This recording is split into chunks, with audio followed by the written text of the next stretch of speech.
modern days, some people still tend to go back in time and decorate their homes with old-time things. Well, not necessarily old, but looks old or somewhat renewed, like old typewriters, old models of cameras, or even treasure boxes. This is when vintage design came into picture. There are times when vintage design is misinterpreted to be shabby chic. They may have things in common, but there are major differences that we will be able to decipher when you get to take a double look on the said styles above.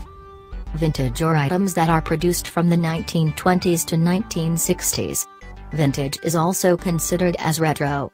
This style is achieved by displaying old items as mentioned above and the excessive use of fabric and classic style furniture. Even a wonderful play of colors is also necessary to create the vintage look.